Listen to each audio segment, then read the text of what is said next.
How to fix login error in Wuthering Waves. If you're facing some kind of login errors on the Wuthering Waves game, it is very simple to fix that, but it depends upon what kind of login issues you're facing. So when you're on the login screen and then you hit the login button, it will ask us to choose an account.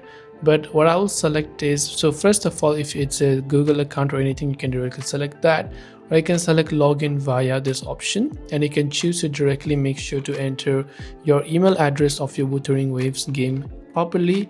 And then after you've done that, you also want to make sure to enter your password. Sometimes you could be facing login error because due to an incorrect password. In that case, you can click the forgot password button and try to reset it.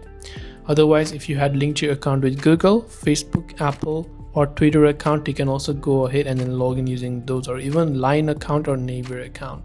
So depending on whatever it is, you can try to do that. But if in my case I've linked with my Google account, I'll just select my Google account and I'll hit the sign in button, and just like that I'll be successfully signed into my particular account.